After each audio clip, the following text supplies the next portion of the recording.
There was an island in the Euphrates River. The intel was that there was enemy on this island and they were shooting mortars from this island. You know, you have your M16 slung, your magazines, you have your grenades, so you're swimming with a full combat load. That morning, my swimming partner was Corporal Jeffrey Green.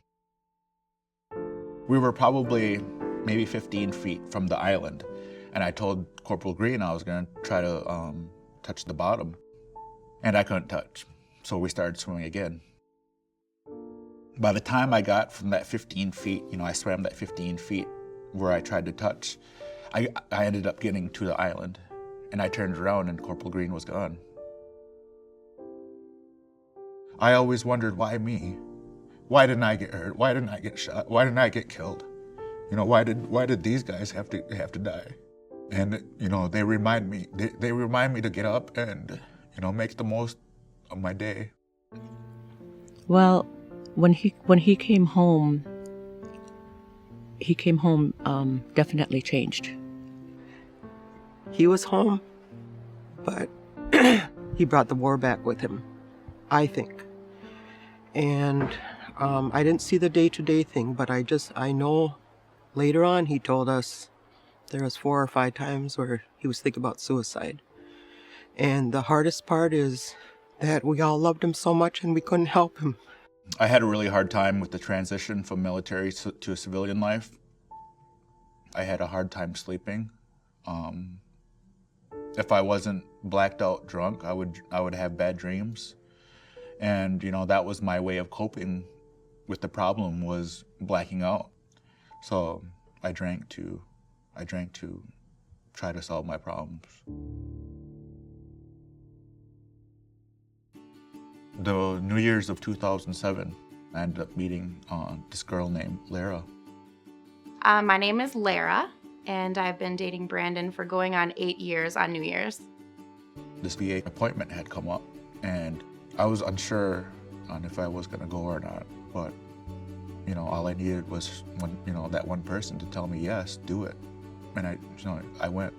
I did encourage him to get help, but there's no way that I could tell him to get help and him actually do it and it be successful. It was something that had to come from within himself. I ended up going to the Minneapolis VA. I was diagnosed with PTSD and anxiety disorder.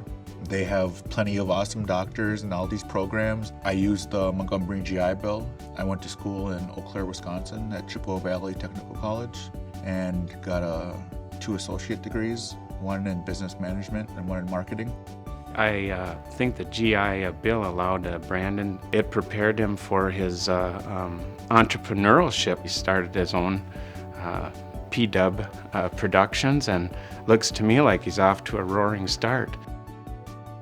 I graduated school and I started a production company, and I traveled the United States and Canada recording Native American music.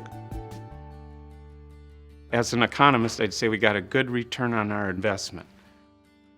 A lot of the recordings that we do are live, so we travel from state to state, from province to province, going to these different powwows, and we actually set up the microphones around the drum. The singers sing their songs, and I have a pretty easy job. I just hit record.